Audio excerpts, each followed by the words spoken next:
Bonjour Stéphane, monsieur Stéphane Arnay, bonjour Pierre, Pierre Zerbini, les deux patrons de Mécamon sur le plateau de la Nemeuzan, le fameux plateau de la Nemeuzan. Merci de nous recevoir, merci pour le café, merci pour le tour de l'usine et du bureau d'études. Surpris, étonné, très agréablement surpris. Belle usine. Bien rangé, les gars clean, tout le monde au boulot, bureau d'études y compris. Non, j'ai été épaté. Vous avez un sacré jouet. Vous allez nous raconter un petit peu d'où est-ce que vous venez. On va commencer par toi, Pierre, puis après on passera sur Stéphane. Quelle a été votre formation, pourquoi le plateau de la Nemeuzan, pourquoi les Hautes-Pyrénées, pourquoi vous créez une richesse ici, parce que 90 salariés, tu m'as dit, ouais. 90 salariés, vous faites partie des belles boutiques du plateau et des belles boutiques aussi du département. Vous êtes totalement indépendant, 2 associés, certainement avec un petit banquier qui vous a aidé, ça c'est normal, hein. C'est mal nécessaire la banque, tu sais Pierre. Donc je te passe la parole, tu déroules, ici on est chez vous déjà, mais après je t'écoute. Bonjour Antoine, bienvenue tout d'abord dans notre entreprise.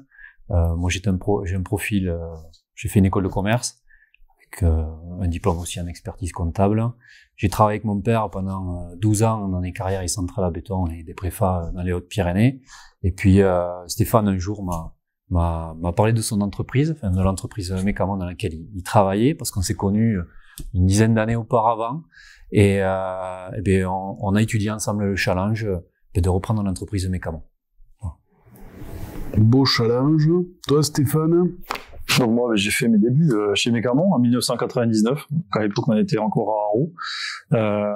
Et puis je suis parti au bout de 8 ans. J'ai souhaité un peu aller voir ce qui se passait quand même ailleurs, c'était important pour moi.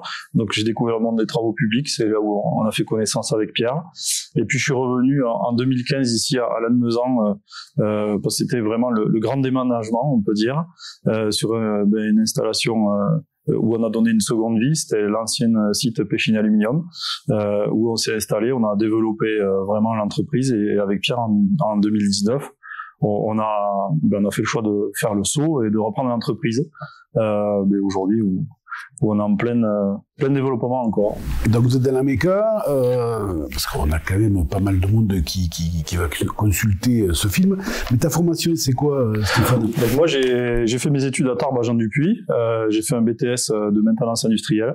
Et puis, j'ai fait le choix de rejoindre la vie active. J'ai pas voulu poursuivre mes études. Et j'ai appris ce métier qui est quand même spécifique dans notre milieu, la remontée mécanique. J'ai pu l'apprendre au fil des années et des chantiers et des rencontres avec les clients. Bon, tu as donc travaillé avec Hervé Blanchard combien de temps là? 8 ans, tu dis? J'ai travaillé 8 ans avec Hervé Blanchard. Je l'ai bien connu, puisqu'on était membres fondateurs tous les deux dans les années 2000 aussi, d'une association là, sur les Hautes-Pyrénées, l'APM, un personnage, Hervé, quoi. Hein, c'était déjà, et puis là, il s'accrochait toute sa vie, il était à fond. Toi, Pierre, tu nous as pas dit ta formation, t'es passé par où? Ma formation, c'était une école de commerce, oui. Sur Pau, suivi d'études sur Paris, et avant de revenir où j'ai travaillé au béton dans le Pyrénées. Avec ton père, avec qui on a eu de très bonne relation. Mais je le dis pas parce que ça va faire un peu vieux pour moi. Vous êtes connu un peu plus jeune. Alors on s'est connu il y a un petit moment. Un homme aussi du territoire. Là, vous aviez 2 prédécesseurs, toi Hervé et toi ton père. Patrick, c'était quand même un homme du territoire qui s'est engagé sur le territoire pendant toute sa carrière. Donc, ok, votre famille, des enfants, pas des enfants, vous faites que le boulot, vous êtes comment là? Vous êtes implanté sur le plateau ou vous habitez Pau? Alors là, je me lève et je me barre. Hein. Donc, dites-moi. Alors, on fait pas comme les autres directeurs des usines d'à côté. On critique pas. Non, nous, moi j'habite à Haussin, à côté de Tarbes. Je suis marié depuis un peu plus de 5 ans et j'ai 2 enfants qui ont 4 ans et demi et un peu plus d'1 an. C'est bien, la relève déjà.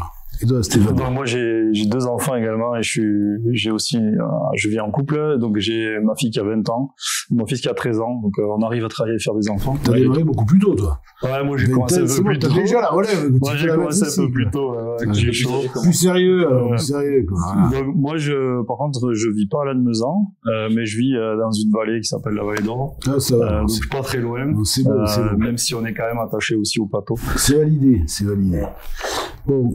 Tu m'expliques un petit peu le fonctionnement, comme tu, au moins aux éditeurs, parce que on est passé dans les bureaux, gros effectifs sur les bureaux, bureau d'études une quinzaine de personnes, le back-office 15 personnes, 30 sur les chantiers, 30 à l'usine. Explique-nous exactement ce qu'il faut, parce que c'est vraiment un métier très très particulier. Ce que j'ai vu ce matin, vous n'êtes pas sur du récurrent.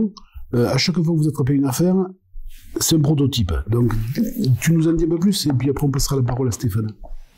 C'est vrai que pour nous, une affaire, c'est quasiment un one shot, elle se répète quasiment jamais. Donc c'est une remise en cause. Donc en général, on a un client qui nous appelle et qui rencontre la porte d'entrée chez nous, c'est le chargé d'affaires. Le chargé d'affaires peut étudier une affaire avec des différentes composantes services de l'entreprise, que ce soit le bureau d'études, que ce soit les conducteurs de travaux, que ce soit des hommes de terrain, parce que il y a des solutions techniques, mais il y a des solutions aussi organisationnelles à avoir. Et pour ce, dans plusieurs têtes, il y en a plus que dans une, et ça évite de limiter les risques et surtout de bien préparer les réponses aux clients et surtout les solutions techniques. Donc c'est pour ça que chez nous, une personne ne peut pas travailler seule, c'est souvent une réponse à plusieurs personnes qui est faite au client. L'âge de l'effectif, parce que là, on a 2 patrons jeunes, mais j'ai regardé les effectifs dans les ateliers et dans les bureaux d'études. Vous avez une moyenne d'âge de combien? C'est très jeune, non? Ah oui, on est jeune, on a 36 ans de moyenne d'âge. Donc ils sont plus jeunes que nous. Hein. Mais c'est top, parce que 36 ans, il a fallu les attraper. Vous avez des techniciens, des ingénieurs. Il y en avait quelques-uns peut-être chez Hervé, que vous avez récupérés, là, quand vous avez racheté, mais les autres, comment vous avez fait pour les faire descendre sur le plateau, quoi? Parce que c'est ça, d'où est-ce qu'ils sortent? Peut-être des nids, mais aussi. Ouais, déjà, il y a la ressource. Nous, on est vraiment pour l'apprentissage depuis de nombreuses années. Donc c'est vraiment on va dire, notre vivier. C'est-à-dire que déjà, le postulat, c'est de dire qu'on propose à des jeunes du territoire de pouvoir poursuivre leurs études à proximité dans une entreprise. Et surtout, ce qui est important, c'est qu'on transforme à 95% en CDI. Donc, on les conserve, les apprentis, chez nous. Donc, ça, effectivement, ça nous fait une moyenne d'âge qui est relativement faible. Mais également, c'est des gens de proximité où on propose de les former. Parce que nos métiers, comme vous avez vu, ils sont très spécifiques. Donc, on s'arrête pas non plus à une formation donnée. On s'engage et on forme beaucoup les gens, au-delà des gens qu'on apprend en apprentissage. D'accord, c'est donc, vous choisissez les profils, c'est pas le catalogue des diplômes, c'est top, ça vous a ouvert. Il y a quelques rubis maintenant, il y en avait quelques-uns, ils avaient le faciès un peu d'avoir pris des news ce week-end, je crois. Ici, c'est le plateau. Ah ouais, c'est le plateau, ouais, je me souviens, le plateau, ça piquait quand on montait, quoi. Ça, ton altitude, ça, quoi. Donc, on soutient également le club de Lannemezan, hein, on va pas se mentir. Donc on a également des jeunes, certains qui sont en cursus de formation en apprentissage, d'autres qui sont en CDI chez nous et qui on soutient par là également le club où on permet ils sont sédentaires chez nous et puis ils peuvent aller s'entraîner quotidiennement. Voilà. C'est top, c'est RSE ça. Hein, oui, c'est très RSE. Et parce que l'équipe que j'ai pas vue, c'est l'équipe qui est sur site, à peu près 30 salariés que vous avez à l'extérieur en permanence. Ils sont où à l'heure actuelle? Parce que j'ai regardé la carte de votre champ d'action. Et là, vous voyagez, quoi. Hein. Vous êtes bon client de chez Air France aussi, non? Ouais, on a des belles valises solides. Donc là, actuellement, si on prend l'exemple de cette semaine, on est dans le Cantal. On est dans les vallées d'Ariège. Bien sûr quand même dans nos Hautes-Pyrénées, c'est important pour nous. Mais après on va très loin, effectivement. On était l'année dernière à l'île de la Réunion. On est sur des projets encore plus lointains qui sont pas encore contractualisés, mais qui seront, on pense, à plus de 12 heures de décalage horaire. Donc on n'a pas de limite géographique. Toujours on amène bien sûr notre expérience et notre compétence, et c'est ce qui nous permet de voyager un peu, quoi. C'est ce qu'on appelle un métier de niche, non? Ou je me trompe? La grosse différence de la société, et c'est ce qui a été amené au fil des années, hein, depuis sa création, c'est qu'il n'y a pas beaucoup d'entreprises qui ont un bureau d'études, des ateliers, des équipes de chantier entièrement intégrées, et c'est la philosophie de l'entreprise. C'est un seul contact au client, et un seul interlocuteur au client. Et pour ça, on gagne beaucoup de temps, et surtout, on a la compétence qui est au sein de l'entreprise, et elle n'est pas en dehors de l'entreprise. Donc à l'heure actuelle, vous avez des gros projets, en bureau d'études, mais en construction aussi? Oui. Vous nous en dire un peu plus ou c'est... Non, là, on a une belle affaire et là on a cette fierté, on l'a quand même.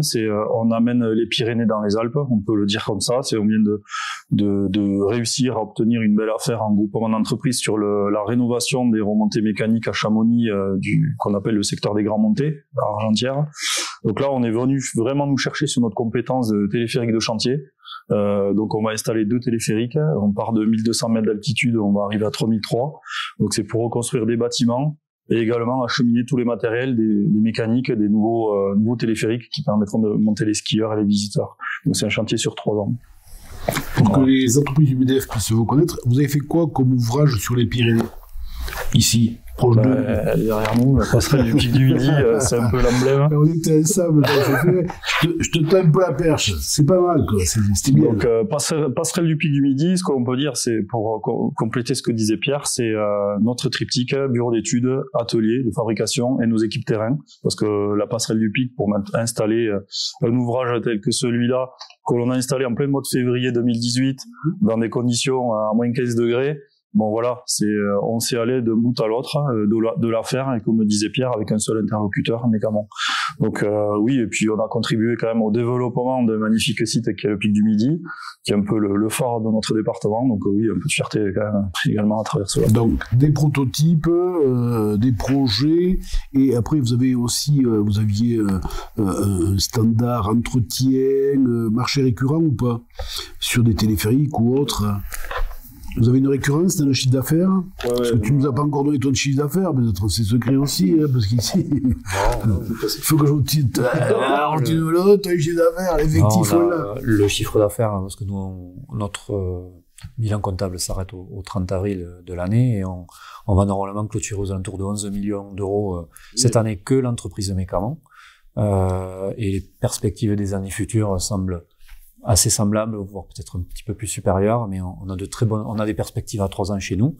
Concernant la récurrence et le chiffre d'affaires, c'est oui, on a des petits contrats, mais aujourd'hui on a plutôt des affaires qui durent dans le temps sur 2 voire 3 exercices, et c'est comme ça qu'on essaie de donner de la visibilité à notre entreprise, aux gens avec qui on travaille, et surtout à nos salariés, pour qu'ils voient que dans le temps ils peuvent s'inscrire dans l'entreprise. Très bien.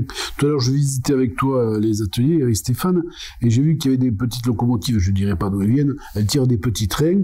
Tu peux nous en dire plus? Parce que là vous désossez carrément, vous mettez à nu tout l'équipement, vous refabriquez les pièces, parce que vous êtes ça. Vous n'allez pas acheter les pièces à l'extérieur, vous fabriquez toutes les pièces. Les engrenages, j'ai vu. Effectivement, on récupère des machines qui sont en fin de vie, qu'on remet à nu, et on repart quasiment sur du rétrofit total, avec une remise à neuf, en changeant le moteur, les boîtes de vitesse, la plupart des organes de ces locomotives en l'occurrence, avec de la peinture. Donc c'est là où on voit l'avantage de Mécamon. Ça passe un petit peu par le BE, ça passe par la case chaudronnerie, un petit peu d'usinage, des pièces achetées en extérieur d'autres fournisseurs, et bien sûr on a des salariés qui sont un peu plus spécialisés sur ce point-là, mais qui réinstallent et qui remontent à neuf ces locomotives ou ces tracteurs. Ouais, parce que là, c'est du matériel ancien, mais aussi sur des matériaux et du matériel hyper innovant. J'ai croisé en visitant une usine sur le plateau, alors pas de la Nosa, mais sur AD, une bécane qui m'a épaté. D'ailleurs, le client était épaté. Tu peux nous en dire un peu plus ou pas? C'est top secret. Ça, non, c'est pas top secret. Là, ils me présentaient ça comme un jouet, quoi. Ils avaient réussi leur coup. Et puis ils vous ont mis bien en avant, hein, Mécamon.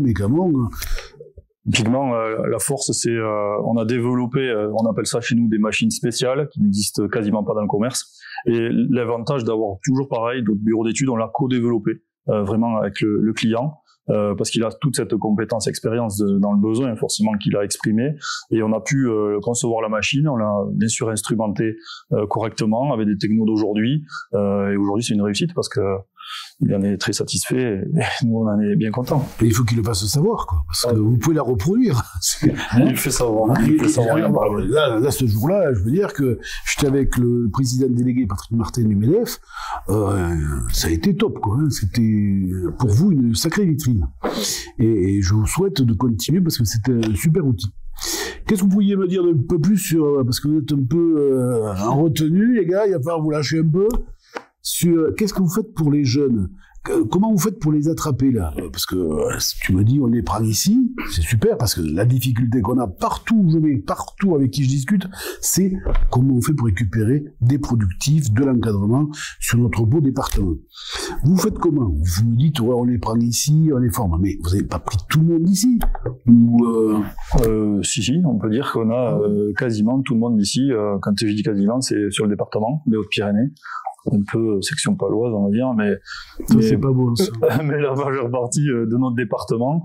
Mais au-delà on leur propose de les intégrer, bien sûr qu'on les forme, mais la force aussi qu'on propose, c'est l'évolution dans l'entreprise. C'est aujourd'hui, il y a plein d'opportunités. On le voit, ça peut être le bureau d'études, les ateliers, les chantiers, du commerce, de la conduite de travaux. Donc c'est vraiment très ouvert et c'est intéressant de voir souvent le parcours de certains qui sont là depuis plus de 10 ans et de partout où ils sont passés. Donc c'est une force parce que derrière, c'est pour l'entreprise et surtout pour eux, ils s'épanouissent et puis bien sûr on est de plus en plus fort quand on est sur ces schémas-là. C'est que cette culture, on l'a eu dans le bâtiment pendant des décennies, sauf qu'à l'heure actuelle, les entreprises souffrent un peu parce qu'on n'arrive pas à récupérer le gamin. Parce qu'il est vrai que notre intérêt pendant des années, ça a été de les rentrer, de les mettre dans les caisses à outils des chefs d'équipe, des chefs de chantier, et de les faire progresser. Quand on voit la progression des salariés qui entraient le BTP au bout de 10 ans, ils étaient passés de je sais rien à chef d'équipe, et même si le gars est un peu éveillé, chef de chantier. Mais chef de chantier à 35 balais ou à 30 ans, les gamins, ils avaient compris, ils se montaient une ou deux maisons. Déjà, à 30 ans, ils avaient 2 maisons, parce que c'était le terrain, mais s'ils avaient du terrain, voilà, avec 2 potes le week-end, une maison, c'est rien à faire, mais c'est hyper important pour la vie de l'individu, quoi. Et ça rééquilibrer. Ce qu'on essaie de faire aussi, c'est que on ouvre notre entreprise aux écoles. On est syndicalement, on essaie d'œuvrer pour se faire reconnaître, que ce soit dans les lycées, que ce soit dans les UT, que ce soit dans les écoles d'ingénieurs. Après, l'entreprise quand même est assez reconnue. On a pas mal de gens quand même qui nous sollicitent, pas mal de profils qui nous sollicitent.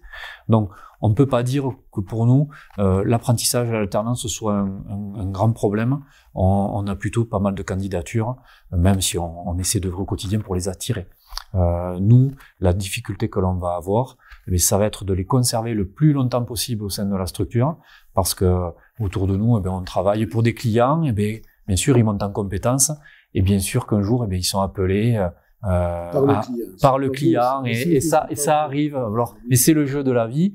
Et nous, ce qui est, on est centre de formation entre guillemets perpétuel, et c'est quand même une belle vitrine, parce que quand on prend toutes les stations de ski quasiment des Hautes-Pyrénées, peut-être pas dans toutes, Stéphane le dira mieux que moi, mais il y a quasiment un salarié Mécamon, quasiment dans toutes les stations de ski des Hautes-Pyrénées, enfin, des Pyrénées. C'est une réussite. Donc, c'est quand même, ça montre quand même que l'entreprise a formé depuis 40 ans, des gens compétents, quoi. On en reparlera parce qu'on est en train de monter avec Léo justement des réunions avec l'académie pour réinitialiser, redonner envie aux entreprises d'aller vers les collèges, les lycées, expliquer aux jeunes, mais aussi d'ouvrir les entreprises, ce que tu as fait récemment, d'ouvrir les entreprises pour qu'on puisse faire revisiter encore les entreprises aux collégiens, aux lycéens et aux professeurs, et peut-être même aux parents des lycéens et des collégiens, pour qu'on puisse vraiment leur dire, oui, c'est ça une entreprise, c'est pas parce qu'on s'est trop écarté. La formation, même pas la formation, mais l'éducation s'est trop écartée de l'entreprise. Et il faut qu'on revienne. Il n'y a pas d'animosité ni dans un cas ni dans l'autre. Tu es président de l'ENI, je suis président de l'IUT, tu vois comment ça se passe. En ce moment, on est en train de créer un pôle. On le crée pour faire totem, phare, pour récupérer des ingés, des jeunes ingés ou des jeunes en vision d'ingénierie, et des techniciens supérieurs d'IUT, pour qu'on puisse les garder sur le territoire. Parce que si on les fait pas venir ici, quand ils partent à Bordeaux, à Toulouse, à Montpellier, le gamin, pour le faire venir, c'est beaucoup plus compliqué. Non, mais vous êtes déjà à ce niveau-là un exemple. Donc, qu'est-ce qu'on peut dire d'autre sur l'entreprise? Qu'est-ce que vous pourriez nous apprendre? Est-ce que vous avez un scoop? Parce qu'on est comme, on devient journaliste avec Léo, hein, on veut des scoops. Je plaisante, allez. Oh, des scoops, non, on n'a pas parlé de notre centre de formation, parce que oui, on forme nos gens, mais en même temps, on a créé un centre de formation depuis plus de 2 ans. Voilà, ça, donc là, donc formation sur toutes les parties KCS, par exemple, mais également, vous avez pu le voir en arrivant, notre château d'eau, qui est notre centre de formation pour les métiers de la hauteur. Les cordistes, on est centre d'examen national. Et puis tout à l'heure, peut-être ils sont partis, mais il y avait les sapeurs-pompiers du département. On a une convention avec eux, le GREMP, où on a mis à disposition notre centre également pour partager avec eux les bonnes pratiques sécuritaires, les techniques de secours. Donc voilà, on s'ouvre aussi à notre département et c'est important qu'on soutienne un peu toutes les initiatives. Donc voilà, on est présent et actif. J'en discutais ce matin avec la directrice d'académie là, et ils sont en train de remonter un bac technique à Bagnères, un bac pro. Ouais, spécialisé en montée mécanique. Tu te dis, mais pourquoi ça n'avait pas été fait avant? Pourquoi on l'a été? Parce que, à un moment donné, il existait, hein. C'est redescendu, il faut relancer, parce que les remontées mécaniques qu'on a dans les Pyrénées, faut bien s'en occuper. Là, il y a une manne aussi, d'emploi énorme. Ouais, alors il y a effectivement, il y a un bac pro maintenance des systèmes de remontée mécanique qui va la première session va ouvrir en septembre. Donc on a soutenu, hein, nous, où on est capable, on a candidaté pour recevoir des jeunes, soit en stage ou en alternance chez nous. Mais également cette formation, elle a beaucoup évolué parce qu'elle est vraiment adaptée au monde d'aujourd'hui, la remontée mécanique, parce qu'elle est présente en station de ski, mais également on en entend de plus en plus parler. On a l'exemple à côté de chez nous, c'est Toulouse, dans le milieu urbain. Donc c'est des systèmes qui ont innové, mais également des systèmes qui doivent avoir un taux de disponibilité dans l'exploitation beaucoup plus fort. Donc il y a des techniques à maîtriser, un savoir-faire particulier qui n'existait peut-être pas jusqu'à présent. Donc voilà, c'est une belle nouvelle d'avoir cette formation dans notre département. Oui, parce que tu nous parlais tout à l'heure, on ne dira pas où, Pierre, mais tu nous parlais de mettre en place du transport de matériaux par voie aérienne sur des cabines pendues à des pylônes et des câbles. Voilà, c'est des décarbonatations, ça. Hein, ça évite de faire tourner les camions sans arrêt, des allers-retours. Donc c'est ça, il faut qu'on puisse former les gamins qui ont envie de jouer là-dedans sur ces métiers d'avenir. Ce sont des métiers d'avenir. Et puis un cycle urbain, on a vu ce que ça a donné sur Toulouse. Je crois que vous n'aviez pas participé sur Toulouse aussi. Sur le câble. On a testé le câble chez nous. Sur notre banc d'essai Lutèce, où on a pu travailler sur une maintenance prédictive et une usure du câble à terme. Donc on avait un banc qui tournait à 20 mètres secondes, donc de manière beaucoup plus rapide que son utilisation au quotidien. Et on a participé par ce biais-là et par le biais de la réalisation de l'épissure sur le câble à Toulouse. D'accord. Donc oui, mais c'est un chantier qui demandera derrière une analyse avec un métronome et une maintenance. Et c'est là, c'est hyper intéressant. Et ça va créer de l'emploi. Voilà. Et puis on va tout le temps de redire les métiers, les anciens métiers. Non. Une fois que les métiers sont remis au goût du jour, c'est sûr. Ici, tu ne dois pas parler. Vous êtes resté sur combien? Parce que c'est énorme. En couvert, vous avez combien? Couvert, on a 7000 m². Oui. Et la surface totale, 8 hectares. 8 hectares. On a la place. Vous pouvez vous étendre un petit peu. Il suffit de trouver un banquier sympathique, et là, les gars, vous avez passé de 11 à 22, de 22 à 44, et ainsi de suite. Quoi, hein. Mais c'est très bien. Et puis surtout au niveau de l'emploi, hein, de 90 à 180, 360, et ainsi de suite. C'est possible. Ah, mais d'accord. C'est possible. Il va falloir former quelques jeunes entre-temps et quelques... Ah, ben, on est là pour ça. Hein. Ce qu'on peut rajouter on n'en a pas parlé quand même avec Pierre, c'est ce qu'on disait, le transport. Alors, on dit de déchets, mais aujourd'hui, on est... Excuse-moi, Stéphane, j'ai pas dit déchets, moi. Hein.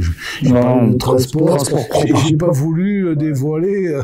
Donc aujourd'hui, en fait, la compétence qu'on a pu acquérir depuis de nombreuses années, ce qu'on appelle, nous, des blondins, c'est des téléphériques de chantier.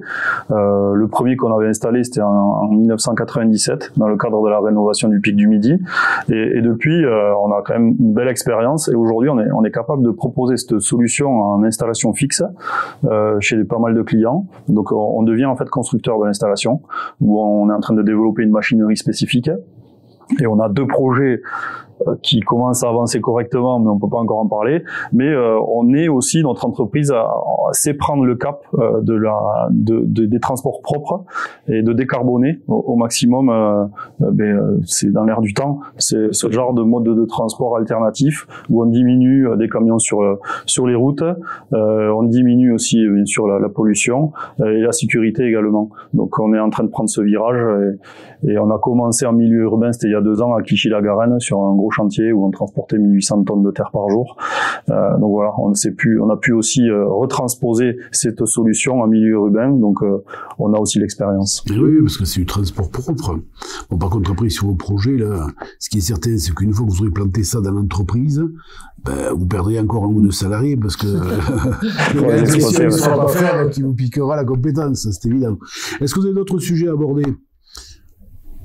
L'avenir, L'avenir, il est bon. L'avenir, il est bon. Quel âge? 20 ans, 25 ans, c'est ça? Oui, c'est ça, c'est bon. L'avenir, il est bon. On a une bonne visibilité. Depuis qu'on a quand même repris avec Pierre, on s'est fait secouer. On a pris une crise Covid, bon, comme tout le monde, mais nous, c'est arrivé 1 an après la reprise. Donc ça, dans le business plan, ça n'apparaissait pas. Suivi d'une augmentation des matières premières, maintenant les énergies. Bon, voilà, on a pris 3 épisodes, on a réussi à faire face, et maintenant on a une belle visibilité en carnet de commandes. Donc voilà, l'avenir, ça annonce bon, à nous d'être bon pour le projet. Excuse-moi, chez les industriels, à chaque fois qu'on les a rencontrés avec Léo là récemment, c'est vrai qu'on a parlé, mais on n'a pas donné les montants. Tout à l'heure, Pierre, tu me donnais un exemple sur l'acier. L'acier et l'énergie, si tu veux, mais l'acier déjà. Oui, l'acier, quand on a repris l'entreprise, on était à peu près à 60 centimes le kilo, hein, pour simplifier. On est monté au plus haut à 2,20 € du kilo. Pratiquement 4 fois plus. Avec, bien sûr, avec des contrats où il n'y avait pas une revalorisation possible, donc des chantiers assez difficiles. Et aujourd'hui, on est revenu à 1,20 € dans des niveaux qui sont beaucoup plus acceptables. Alors, on ne sait pas si ça reviendra à 60 centimes, on ne le pense pas, mais si ça reste comme ça sera beaucoup plus acceptable pour nous, et surtout pour le client. Et sur l'énergie? L'énergie. Consommateur d'énergie? On est un bon consommateur d'énergie, mais on a eu une facture qui a été multipliée par 6, et il apparaîtrait que les prix aujourd'hui redeviennent aussi un peu plus raisonnables. Mais on connaît pas la volatilité qu'il y aura dans le futur, donc bien sûr qu'on réfléchit à mettre des panneaux photovoltaïques pour autoconsommer de 30 à 40%. Voilà, c'est un des projets que l'on a aussi dans les mois à venir. Vous avez des toitures, et si elles supportent le poids des panneaux photovoltaïques, faut pas hésiter. Ou à mettre au sol aussi, parce que vous avez 6 hectares, vous n'avez pas 6 hectares de construction, j'ai vu qu'il y avait quand même peu d'espace, pourquoi pas? Ouais. On y réfléchit comme le voisin, puisque j'ai vu que Knauf avait monté sur des pylônes des panneaux. Prugent. C'est Prugent, je croyais que c'était Knauf quand je suis passé là. Ouais, c'est bien. C'est pas oriental ou pas? Oui. Ouais, aussi. Tu fais le soleil, quoi. Exactement. C'est top. Ah, les trackers. Bon, après, quand on bosse chez Dior, c'est différent. Il n'y a pas les mêmes budgets. Donc, tu t'es fait grignoter toutes les marges sur ces augmentations de matériaux. Vous avez tenu bon, vous êtes resserré, vous êtes prêt à accélérer maintenant avec des prix à peu près normaux. Oui, on redevient dans des prix un peu plus normaux, effectivement. Ouais, il faut simplement que ça reparte, parce que ça soit cyclique. On ne tient plus rien maintenant. Ouais. On n'en fabrique pas, donc on ne tient plus. Voilà. Tout ce qu'on ne fabrique pas sur le territoire, c'est on subit. Ouais. On subit. D'autres propos? Non, je crois pas. Vous avez été satisfait de l'installation de Léo, ouais? La lumière, tout ça, Léo, il a été bon. L'orientation, il a été top. Mais il est sérieux, Léo. Surtout rapide, en plus. J'ai pas dit qu'il était pas sérieux. On n'a pas eu le temps de boire le café, je crois. On n'a pas encore entendu parler le mandarin. Si. Hein, on n'a pas encore entendu parler le mandarin. On le fera parler le mandarin un jour, on fait apéro. Merci Pierre, merci Stéphane. Merci beaucoup. On reviendra vous voir dans quelques mois. Je passe sur les téléspectateurs. Vu qu'il y avait un péage à Mesa, je m'arrêterai. Ouais, il est pas gratuit celui-là. Merci à tous. Merci beaucoup. Bonne journée et bravo à vos équipes. Merci, au revoir.